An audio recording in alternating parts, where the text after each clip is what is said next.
Hello and welcome to our video series which sees me, Amanda Nottage, Creative Head Editor, chatting to Wella creatives from across the industry. I'm going to be delving into their career paths, their inspirations, their workspaces and anything else that might pop up along the way.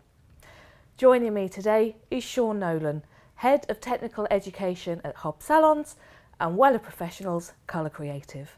Sean, hello. Hi. Welcome to my sofa. That's a big intro, a big build up, babe. Got to live up to it now. Right. Got to live up to it. I want to take you back to the very beginning. What was it that initially excited you? First about hair and then about hair colour. My mum, Oh. weirdly. It sounds really tragic, doesn't it? But no, my mum, and she had a different head of hair every week. Oh, wow.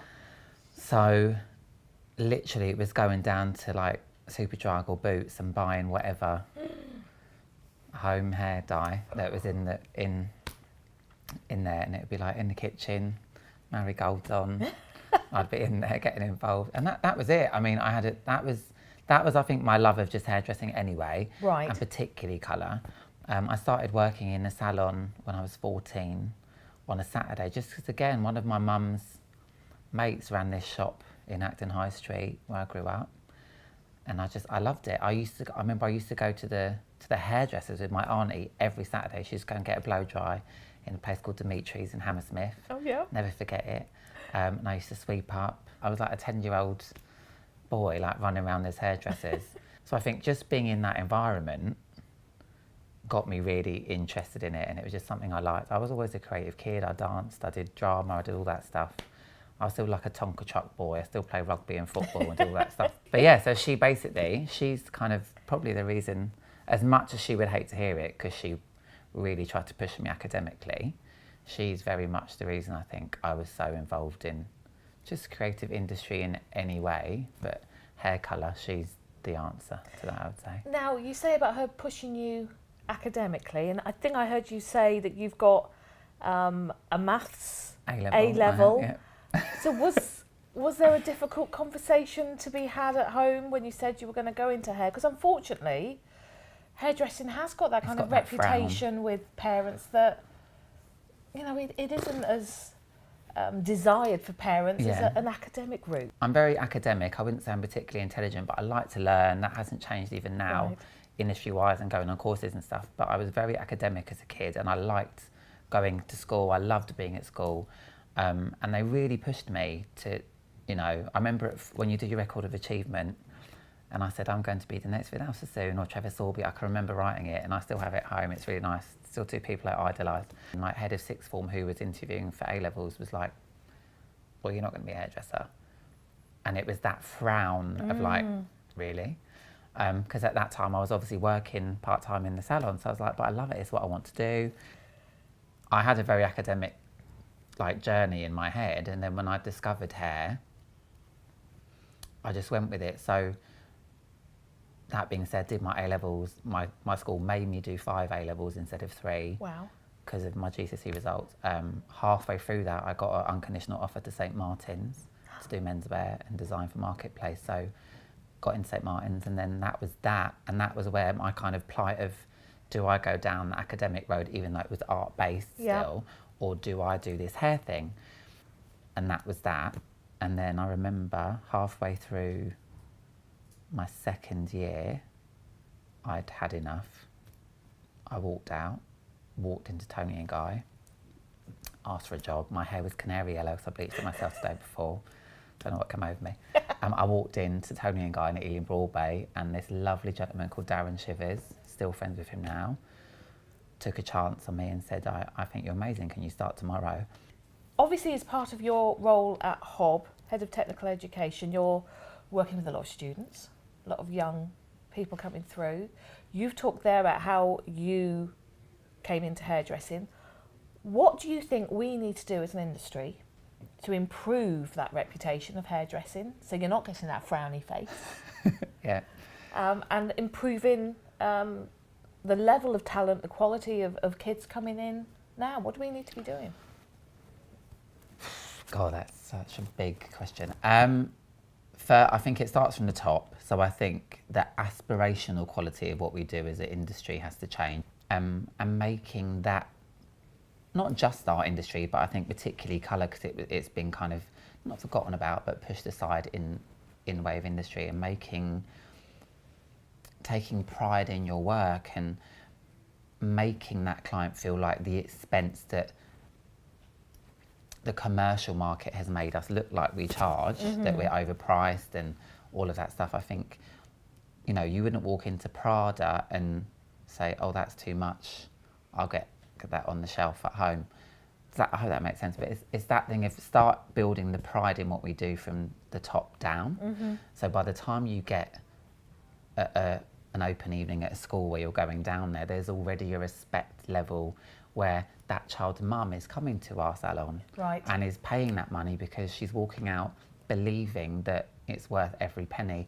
And I feel like we're letting ourselves down as an industry trying to compete with a box dye, especially being a Wella creative, because it is still the only professional hair brand left. They don't have a shelf purchasable version of what we provide. The problem that very early 80s stigma of, oh, you're a hairdresser, is back again, and I think social media has a massive part to play in that. Okay. Everybody thinks they're a hairdresser, everybody thinks they're a makeup artist because they've watched so-and-so do it online. If you're going to take that from someone, take it from a professional. What do you do in your own time? What does me time look like for Sean? There's not a lot of it, to be fair. You know, you've seen even like recently, you know, like how engulfing, and everyone at the level of what I do in industry knows that when you're busy, it's mental. Yes. So at 9 o'clock at night, when you step out of that salon door, you're like, and decompress. Just get me a glass of wine. It's that, and it's really nice, especially like now that I'm building like a little mini colour department. I've got the 2 girls coming up under me. It's nice to sit down and have that downtime so they realise that you're a human being sometimes. And I think it's really important to have that kind of team camaraderie and loosening up, because it can just be so, what we do, everyone thinks it's all arty-farty and lovely, and it's really tense what we do, and it's very high pressure, and it's nice to just go, get me a glass of wine and let's just all sit down and have a chat and have a laugh. And now, you mentioned there about building your own little colour club, I believe, hashtag Team Tint. Talk me through what you're aiming to do there and how that fits in with the wider Hob creative team. Okay. I mean, Team Tint came from me doing the Wella social media tell me day. You've got t-shirts printed. No, not yet, but it came from, like, I did Melanin Mondays, Team Tint Tuesdays, Wendy Wednesdays. So Team Tint Tuesday came from that. So it was like every single Tuesday, try and do 3 posts about colour. So I've now got 2 lovely girls under me that have really worked hard within Hob, Kelly from Loughton and Maxine from Belsize, kind of becoming the number 2s of colour so that I have someone to bounce off. It's a very lonely place. Yes, it's lovely being head of a department, but when your department is you, as a technician, it's soul destroying to go, what do you think, and be talking to yourself. You do a lot of that. Yeah, literally, because doing buffalo swatches and mixing and playing on your own is a bit dry sometimes. So it's nice to have the girls to bounce off, and also it's just nice to have someone to question you. Also, you know, having the investment from the directors of trying to have an MCE, so like a master colour expert in every single salon out of the 25. But it's that thing of now, once a quarter, everyone returns. On a Monday, I have all the MCEs in. On a Tuesday, Wednesday, I have all the people that tint coming into the academy. And on Thursday, I have all the graduates. Wow. So everyone gets like a trend delivered, or everyone is singing from the same hymn sheet. And I think that's what's really important, that when you sit in that salon chair, I want that team, no matter what level you're at or what salon you work in, to go, wow, this is what we've just seen on the runway, and this is the Pantone for the season. And then, because that's what's going to be aspirational for that client, that then will not go to the till and go, ooh, it's very expensive. You've talked about the time that you spent at Central St Martin's. I'm guessing it might be something you picked up there when you give me your answer, but what would you say has been the most valuable skill you've learned that isn't hair related, but has really added to your hairdressing career? Wow, my God. I think actually like a quote I use a lot with young people is like, being the best technician you can be is learning what mistakes to keep. And that, again, was a very much a fashion thing, because I went in there blind. I'd never done art at school. Right. So to get a place there, yeah, exactly. To get a place there based on Vogue patterns that I cut and sewn at home myself with my mum was like a big deal. And I learned to do creative drawing and do editing. When you're a fashion student, you're taught to edit, add, take away, do a bit, change the pocket, move the seam, top stitch it, take the... So it's learning, like even when I did Trend Vision, the global, that grey that I did was because I made a mess up in mixing. So 2 weeks before I was testing and doing swatching to get this lovely grey, and I picked up the wrong tube, but the colour was perfect. Wow. So yeah, it's a nice thing, and I think it's a nice story for young people, because it's like, it means you can actually mess up. Yeah. But if you learn what to keep from those messes, it's like Sassoon doing the Nancy Kwan bob thing. Oh, you've got no earlobe. Okay, I'll leave the other side longer. It's that. It's that, and I think that's really important, because I think nowadays young people are so bereft by perfection, and we all know it doesn't exist, but they're so hounded by aesthetic perfection day in, day out, that it's nice to know that you can balls things up, and as long as you know why you've done it wrong and what's wrong and what's good to keep from it, take that and move forward.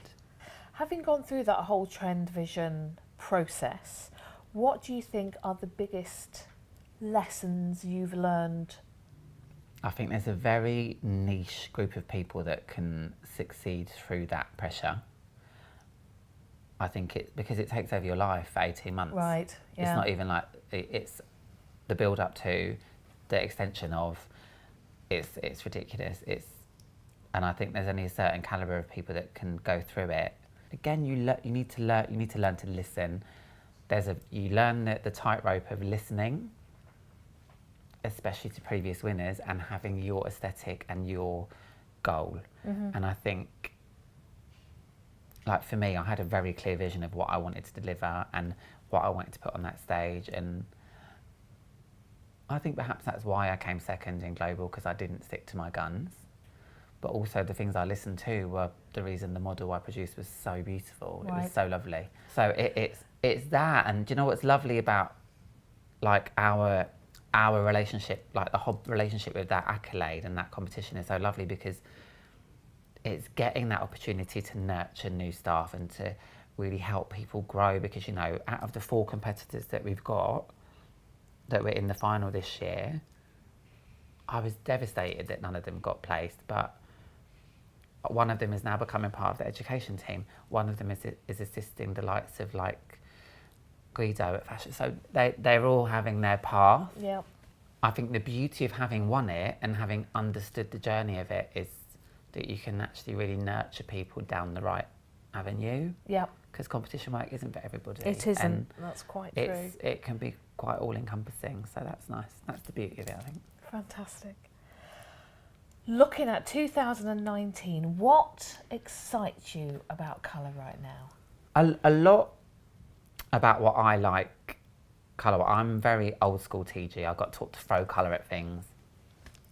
And my time at Hob has taught me to really rein it in and see things a bit more aesthetically harmoniously, and a bit more Laura Ashley, a bit more Wallpaper magazine, and that's how we work. That's the heritage of what people before me had built in that brand, and I really have to kind of learn to respect that.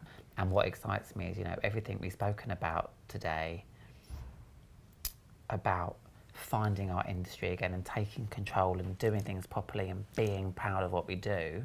So to see hairdressers producing commercial work photographically that I could see on any of my clients' heads excites me massively. Well, Mr. Sean Nolan, thank you so much for your time this afternoon. But yeah, thank you for having me, Thank as you. always. It's been an honour. I hope to see you again soon. Do it again soon. This is amazing.